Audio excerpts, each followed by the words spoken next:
Très bien, donc bonjour, séance du 26 avril 2016. Donc on va parler aujourd'hui du mode de financement. D'accord ? Mode de financement, on a abordé ensemble, j'ai abordé ça plusieurs fois, tout ce qui est calcul, donc dans le cas d'un choix d'investissement, on a tous appris à calculer ce qu'on appelle les FNT. Alors dans le mode de financement, il y a trois situations. Première situation, autofinancement, c'est-à-dire financement par fonds propres. Deuxième possibilité, financement par emprunt. Troisième possibilité, financement par crédit bail. Donc, je répète, autofinancement, donc fonds propres, emprunt, crédit bail. Bien. Alors, les choses vont se passer comme ça. On a préalablement calculé ce qu'on appelle les FNT dans le cadre d'un autofinancement, dans le cadre de ce qu'on appelle financement par fonds propres. Et rappelez-vous les éléments qu'on avait développés. On avait dans une première étape, pour calculer les FNT, d'accord, pour calculer les FNT, on se rappelle, on fait quoi d'abord? On calcule d'abord quoi? La première rubrique, la CAF. Première chose, on calcule la CAF. Regardez dans le cadre d'un financement, d'un investissement, donc si vous voulez autofinancer, autrement dit financer sur fonds propres, la CAF, elle se décompose comment? C'est parti. Pour calculer la CAF, qu'est-ce que je fais? Je fais chiffre d'affaires moins charge variable moins charge fixe moins charge fixe hors amortissement. Il faut bien intégrer cette composante parce qu'elle va intervenir tout à l'heure. On fera référence à ça, donc il faut bien avoir ça à l'esprit. Là, je suis dans ce qu'on appelle le calcul de la CAF économique. C'est-à-dire qu'il n'intègre pas le mode de financement, qui n'a recours ni à l'emprunt, ni au crédit bail. Est-ce que c'est bon? Donc moins quoi encore? Moins amortissement. Rappelez-vous, l'amortissement, je l'ai expliqué, c'était une charge qui était comment? Calculée. Elle a pour objet simplement de diminuer le résultat imposable afin d'effectuer une économie d'impôt. D'accord? Donc moins amortissement. Tout ça va donner quoi? Un résultat brut, oui ou non? Résultat avant IS. Résultat avant IS. Moins IS. Ça donne un résultat net.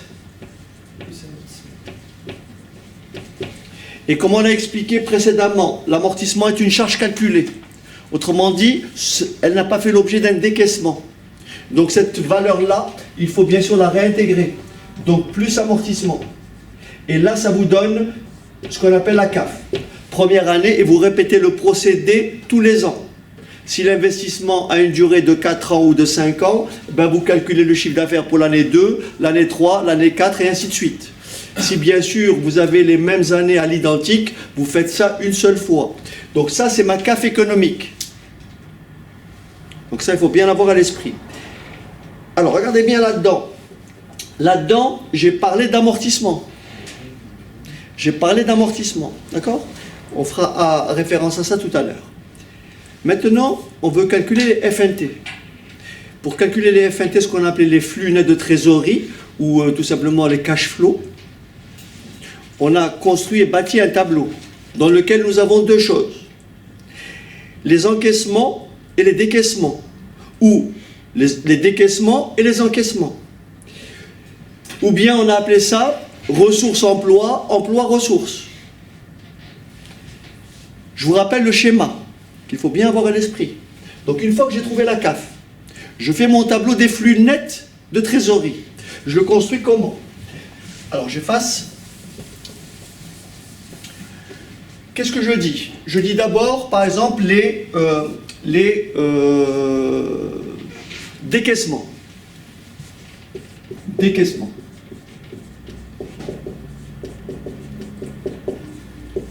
D'accord? Ou les emplois. Attention, dans votre tableau, vous partez à la rubrique à la date 0. Là, je suis à la date 0. Là, c'est ma première année. Là, c'est ma deuxième année, et ainsi de suite. Donc, ce schéma-là, il faut bien l'avoir à l'esprit. Quelle est ma première... Donc, ici, bien sûr, j'ai appelé ça... Je vais mettre ici décaissement.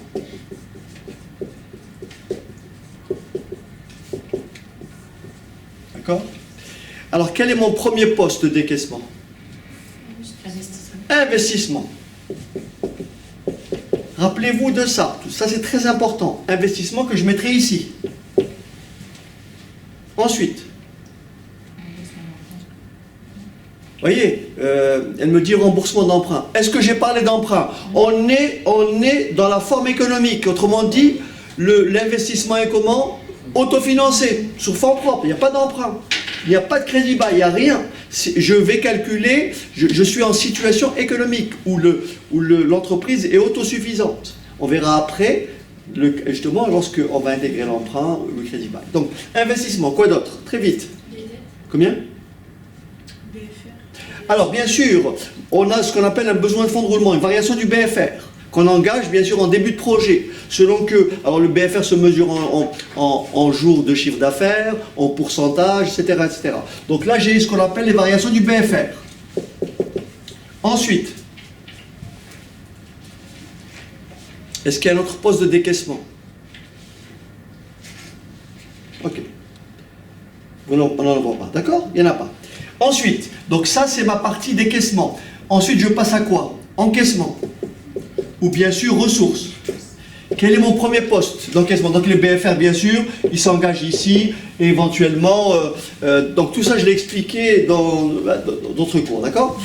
Je passe aux encaissements. Quel est le premier poste? Très bien, le premier poste, c'est la CAF.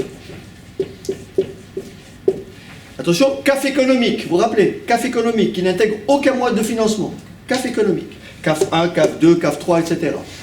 Ensuite, quoi d'autre? Combien? Alors, avant la récupération du BFR. Valeur résiduelle éventuelle. Donc ici, CAF. Donc ici, CAF.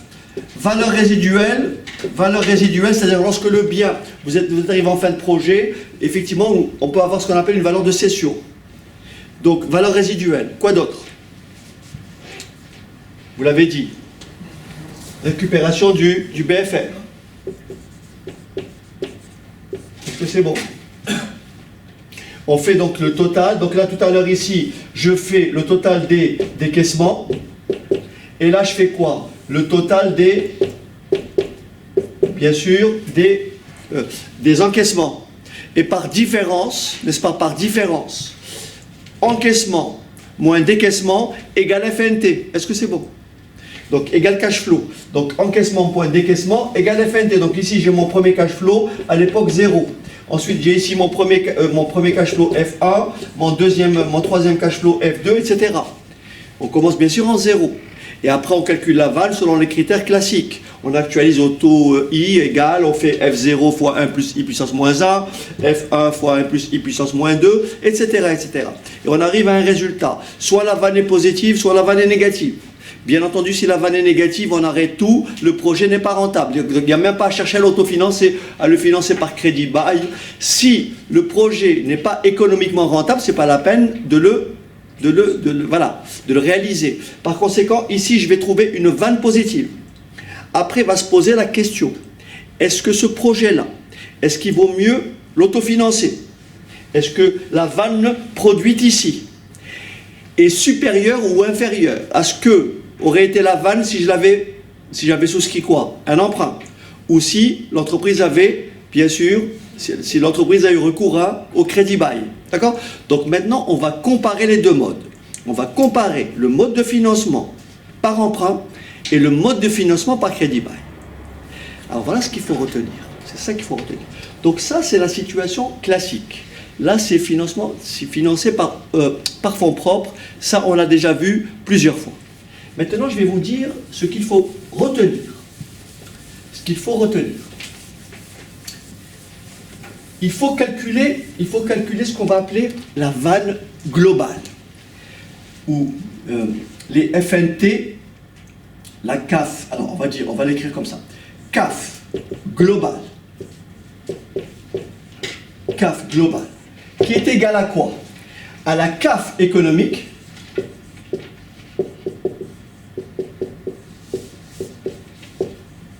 À la CAF économique qu'on a obtenue précédemment.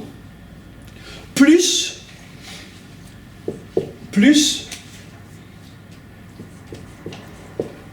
une CAF qu'on aura déduit, qu'on aura calculé au travers soit de l'emprunt, soit comment on appelle ça, du crédit bail.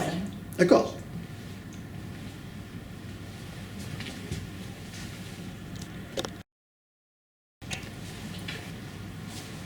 Donc CAF global, CAF économique, plus CAF du mode de financement.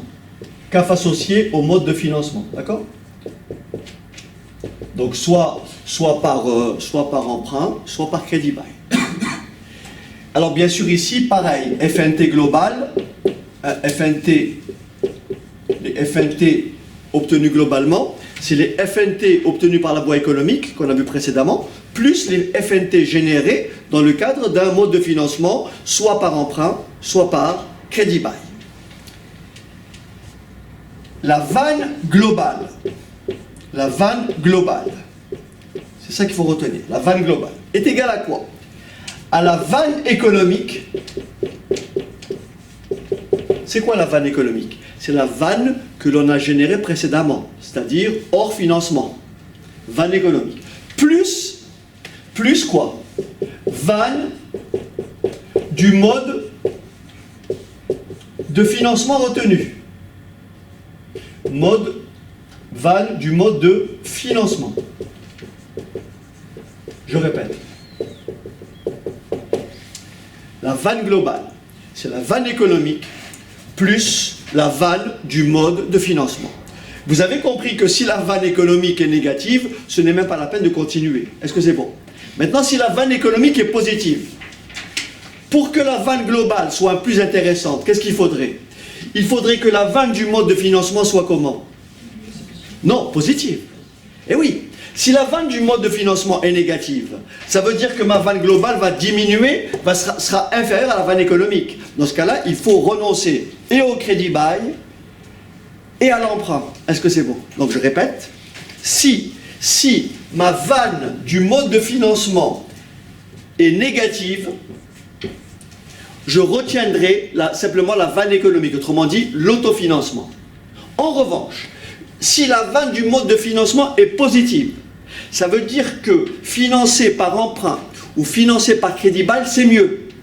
Maintenant, comment je compare? Si c'est mieux de financer par emprunt ou financer par crédit bail, comment je compare? Eh bien, je compare celui des deux modes de financement qui dégage la plus grande vanne du mode de financement. Si la vanne du mode de financement par emprunt, si la vanne du mode de financement par emprunt est supérieure à la vanne du mode de financement par crédit bail, eh bien, je retiendrai l'emprunt comme moyen de financement. D'accord? Autrement dit, vous comparez les deux vannes.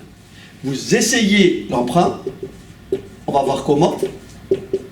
Vous testez le crédit bail, on va voir comment. Et vous comparez la vanne générée par emprunt, donc la vanne du mode de financement par emprunt. Vous calculez la vanne du mode de financement par crédit bail et vous retenez celle des deux qui est la plus forte.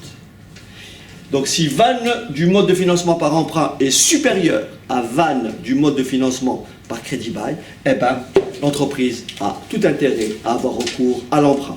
Ben, dans le cas contraire, ça sera le crédit bail. Mais si ça est négatif,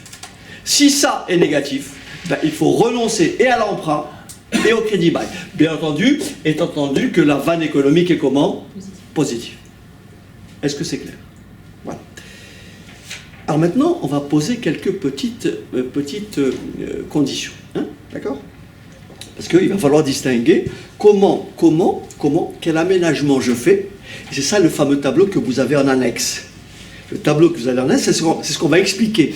Quel aménagement vous faites justement pour répondre à certains critères. C'est ça qu'on va expliquer. Mais on ne peut le comprendre que si on a bien compris la vanne économique, autrement dit, le calcul de la CAF économique. Alors ici, donc, on va commencer donc, par un financement par emprunt. Financement par emprunt, il faut bien sûr intégrer dans nos calculs, pour calculer ce qu'on appelle la vanne du mode de financement par emprunt, il faut intégrer deux choses. Quelle est l'incidence de l'emprunt sur le bilan et sur le compte de résultat? Quelle est l'incidence, le fait que l'entreprise ait emprunté, qu'est-ce que ça a comme incidence sur le bilan et sur le compte de résultat? Alors donc les flux qui affectent le bilan. Le premier flux qui affecte le bilan, si l'entreprise a emprunté, il y a forcément de l'argent qui va entrer. Donc il y a un encaissement. Et l'encaissement, c'est l'emprunt. Donc le premier flux, c'est le flux entrant, c'est la rentrée d'argent, donc c'est l'encaissement de l'emprunt. Et bien entendu, l'entreprise, ce qu'elle va faire, donc c'est le compte 164 qu'on va d'abord, au départ, créditer. D'accord? Et quand on va rembourser, le compte 64, il va être débité, n'est-ce pas? Et donc là, nous avons des décaissements, c'est ce qu'on appelle le remboursement d'emprunt. Donc ça, c'est pour les flux donc, financiers liés à l'emprunt affectant le bilan. Lorsque l'entreprise a emprunté, elle va payer une annuité. L'annuité, c'est quoi? L'annuité, c'est quoi? C'est l'amortissement et bien sûr la charge d'intérêt. Une annuité. L'annuité, l'entreprise va rembourser tous les ans, elle va payer une annuité. Dans l'annuité, quand on fait un tableau d'amortissement d'emprunt, dans l'annuité, vous avez quoi? L'amortissement, il est là. L'amortissement de l'emprunt. Et bien sûr, l'intérêt. Donc, bien sûr, le compte de classe 6, 661, décaissement, donc des annuités. Mais si l'entreprise, admettons, paye 60 € d'intérêt, 60 € d'intérêt. Je dis n'importe quoi, 60 € d'intérêt. Bien sûr, elle ne paye pas 60. Elle paye 60 moins un tiers de 60. Parce que l'IS, c'est 33%. Est-ce que c'est bon? En réalité, quand elle paye 60 € d'intérêt, elle ne décaisse pas 60. Elle ne décaisse en réalité que 20. Pourquoi? Parce qu'elle a un tiers qu'elle a déduit. Est-ce que c'est bon? Donc, vous avez quoi? Un décaissement qui est lié, bien sûr, aux intérêts. Et vous avez une économie qui est assimilée à un encaissement, une économie d'IS, bien sûr, liée à cette charge d'intérêt. Est-ce que c'est bon? Donc on résume, les flux affectant le bilan, c'est les encaissements, décaissements de l'emprunt. Les flux affectant le compte de résultat, ce sont les décaissements liés aux annuités payées, bien sûr, à la charge d'intérêt, pas les annuités, la charge d'intérêt. Mais bien sûr la charge d'intérêt diminuée de l'économie d'impôt. Donc l'économie d'impôt qui devient quoi? Un encaissement. Mais bien sûr, payer les intérêts, c'est des décaissements. Donc voilà pour le financement par emprunt. Financement par emprunt, voilà les rubriques qui effectivement affectent et le bilan et le compte de résultat.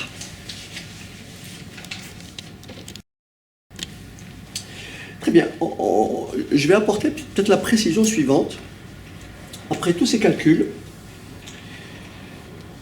pour faire simple, si je veux calculer la vanne globale, si je veux calculer directement la vanne globale en ayant emprunté, la vanne globale, bien sûr, avec un financement par emprunt, comment je la calcule? Ça, on sait le faire. On fait quoi? On calcule la CAF.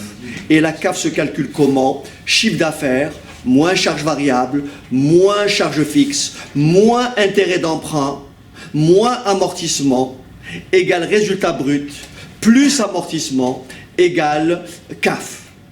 Ensuite, on construit le tableau des FNT, les FNT globales, c'est-à-dire FNT économique plus FNT du mode de financement. On fait quoi? Décaissement, d'abord, investissement. Ensuite, remboursement de l'emprunt. Ensuite, augmentation du BFR. Ça, ce sont mes décaissements. Mes encaissements, c'est quoi? C'est CAF. Récupération, donc emprunt, l'argent qui rentre, encaissement. Valeur résiduelle, donc valeur de récupération du bien, valeur de cession. Et bien sûr, récupération du BFR éventuel. Et on fait la différence et on trouve bien sûr les FNT, mais les FNT globaux, c'est-à-dire qui FNT économique et FNT du mode de financement. Donc en réalité, ici, ce que j'ai fait, c'est simplement les FNT du mode de financement. Si la vanne de ces flux est positive, ça veut dire que j'ai amélioré ma vanne économique. Donc il vaut mieux avoir recours à l'emprunt. Est-ce que c'est clair? Maintenant, on va faire la même chose avec le crédit bail. La seule différence avec le crédit bail, c'est que l'entreprise, quand elle souscrit, quand elle a recours au crédit bail, elle n'est pas propriétaire. Elle loue le bien. Elle n'est pas propriétaire du bien, elle loue le bien. Donc effectivement, elle a pratiqué l'amortissement dans le cadre du calcul de la CAF économique, et ça, c'est pas possible dans le cas du crédit bail. Donc il va falloir maintenant calculer la vanne du mode de financement, et cette fois-ci, on va envisager le crédit bail et on va expliquer les variantes. Ok? Très bien, j'ai omis effectivement, comme dans le cas de l'emprunt, j'ai omis de parler des flux donc affectant d'une part le bilan. Dans le cas du crédit bail, bien entendu, dans le cas du crédit bail, quels sont les flux qui affectent le bilan et le compte de résultat. Donc les flux affectant le bilan, c'est d'abord, comme c'est indiqué ici, le non-décaissement de la valeur du bien. C'est-à-dire que l'investissement a un coût, a un prix, n'est-ce pas ? 100, 200, 300, en réalité où des machines ont une certaine valeur, et bien sûr comme l'entreprise ne va pas les acheter, donc cette somme-là n'est pas décaissée, par conséquent elle est assimilée à un encaissement. Donc l'encaissement de la valeur de l'investissement ou du bien effectivement traité. Ensuite, il y a bien sûr, lorsque vous souscrivez un crédit bail, il y a ce qu'on appelle un dépôt de garantie. Donc là, il y a un décaissement du dépôt de garantie. Bien sûr, à la fin du contrat, en général, à la fin du contrat, le dépôt de garantie vous est restitué. Donc nous avons ce qu'on appelle un encaissement donc à la fin donc, du contrat. Souvent, dans le cas du crédit bail, on peut ce qu'on appelle, parce que l'entreprise est locataire, donc l'entreprise peut lever ce qu'on appelle l'option d'achat. Autrement dit, elle va forcément décaisser la valeur du bien qu'elle peut acheter à la fin de contrat. On appelle ça quand elle lève l'option. Et à partir de ce moment-là, elle va pratiquer l'amortissement. Remarquez une chose, je l'ai dit précédemment, je l'ai peut-être dit hors antenne, dans le cas du crédit bail, l'entreprise n'est pas propriétaire. Donc l'entreprise ne pratiquera pas l'amortissement. On verra tout à l'heure comment cette rubrique peut être effectivement intégrée dans le cadre du calcul du mode de financement par crédit bail. Donc je répète, ça c'est non-décaissement de la valeur de l'investissement,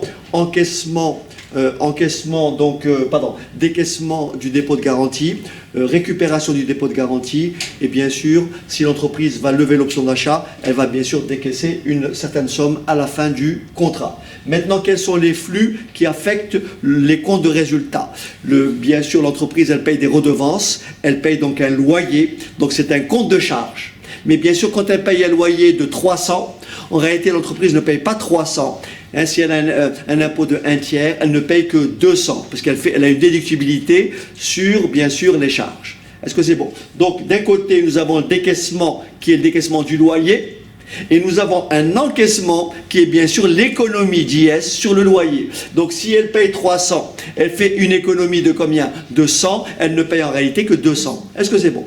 Donc, voilà comment sont affectés et le bilan et le compte de résultat dans le cas d'un financement par crédit bail. Maintenant, on va essayer de construire, de calculer les FNT du mode de financement par crédit bail. C'est cette rubrique-là qu'il va falloir comprendre. OK? Et j'ai fait tout ça pour en arriver là. Très bien, donc voilà le cas, donc ça c'est le cas du crédit bail. Donc pareil, nous avons deux rubriques, on va calculer donc ce qu'on appelle les FNT du mode de financement par crédit bail. C'est pas les FNT en global, hein. Donc on va simplement adapter ce qu'on avait par rapport à la situation économique précédente. D'accord? Qu'est-ce qui a changé? Donc d'abord les encaissements et les décaissements. Les encaissements. Dans le cas du crédit bail, comme je le disais précédemment, l'entreprise ne va pas débourser donc le montant qu'il faut pour réaliser l'investissement. Donc ceci est appelé un non-décaissement d'investissement. Donc ça, c'est assimilé à un encaissement. Donc à l'époque, 0. Si l'investissement coûte 50 millions, eh ben là, ce sera plus 50 millions. D'accord? Ensuite, quel est l'encaissement? Quand elle paye un loyer de 300, en réalité, elle ne paye pas 300, elle fait une économie de 100. Donc, économie d'IS sur redevance ou loyer. C'est un encaissement. Ensuite, si bien sûr elle a, dans le cas d'un crédit bail, l'entreprise doit bien sûr déposer ce qu'on appelle il y a un dépôt de garantie et elle est remboursée. Donc remboursement du dépôt de garantie. Ça, ce sont pour les encaissements. Maintenant, les décaissements. Il y a bien sûr le dépôt de garantie. L'entreprise, qu'est-ce qu'elle va faire? Elle va payer un loyer, une redevance tous les ans, tous les mois, tous les trimestres. Donc, redevance annuelle, redevance trimestrielle, peu importe. Donc, loyer. Alors attention, attention. Dans le cas du calcul de la vanne économique, rappelez-vous, on a systématiquement on a pratiqué l'amortissement. Or, l'amortissement, on ne devait pas le faire. Autrement dit, on a fait une économie d'IS sur amortissement qui n'est pas normale. Donc il faut la réintégrer. C'est pour ça qu'ici, on a une perte d'IS sur amortissement. Admettons que le bien vaille 300. Je prends 300 parce que c'est divisible par 3. Donc en réalité, j'ai fait une économie d'IS sur l'amortissement de combien? De 100. Eh bien, les 100 qui sont là, ça devient un décaissement. Donc autrement dit, ils existaient tout à l'heure, ils n'ont pas d'objet réellement, puisque l'entreprise n'est pas propriétaire. Ici, valeur de rachat. Alors, il y a une subtilité que je n'ai pas indiquée ici pour ne pas alourdir le tableau, ce qui est le cas de l'exercice qu'on va faire maintenant. L'entreprise, à un moment donné, elle peut lever l'option d'achat. Et si elle lève l'option d'achat, elle devient propriétaire. Donc, elle peut pratiquer l'amortissement sur la durée restante. Donc, elle peut faire une économie d'IS sur cette partie-là. Est-ce que c'est bon? C'est le cas de l'exemple qui vous est soumis. OK? Donc voilà, ça c'est les FNT, donc du mode de financement par crédit bail. Si la vanne du mode de financement par crédit bail est positive, ben vous la comparez à la vanne du mode de financement par emprunt. Et vous, bien sûr, vous retiendrez celle qui est la plus grande. Si la vanne du mode de financement par crédit bail est négative, eh ben vous renoncez au crédit bail parce que ce n'est pas intéressant. OK? Donc maintenant, on va essayer d'expliquer la rubrique de l'exercice d'aujourd'hui. Dans le tableau ici, on a ici une valeur de rachat du bien. D'accord? Et donc là, il faudrait rajouter, très important, il faudrait rajouter économie d'IS sur valeur de rachat. Économie d'IS sur valeur de rachat qu'on mettra bien entendu en fin de projet. Économie d'IS sur valeur de rachat. Très bien, donc là, je n'ai vraiment pas le temps de traiter le fameux exercice dont j'avais parlé, donc je vais le faire une autre fois. Donc, pour résumer la situation, dans le cas d'un mode de financement, vous aurez à comparer le mode de financement sur fonds propres, donc ce qu'on appelle le calcul de la vanne économique, et donc savoir si elle est positive, comparer ce financement par fonds propres par un autre mode de financement qui est donc l'emprunt ou le crédit bail. Pour l'emprunt, on a expliqué ce qu'il faut faire. Il faut partir de la vanne économique et calculer ce qu'on appelle la vanne du mode de financement par emprunt en regardant ce qui affecte le bilan, ce qui affecte le compte de résultat. Vous calculez les FNT de l'emprunt, n'est-ce pas, les FNT du mode de financement par emprunt. Si la vanne du mode de financement par emprunt est positive, alors effectivement, il va falloir avoir recours à l'emprunt. De la même façon, lorsque l'entreprise peut effectivement avoir le choix d'avoir recours au crédit bail, dans ce cas-là, pareil, il faut bien sûr répertorier les flux affectant le bilan, les flux affectant le compte de résultat. Vous dressez votre tableau des flux de financement par crédit bail en listant ce qu'on appelle les encaissements et les décaissements. Vous calculez la vanne du mode de financement par crédit bail. Si cette dernière est positive, vous allez la comparer à la vanne du mode de financement par emprunt. Et vous retiendrez bien sûr celle pour laquelle la vanne est la plus importante. Voilà, qui complète la séquence, donc qui j'espère va vous aider pour la suite de votre révision. Je vous dis à très bientôt.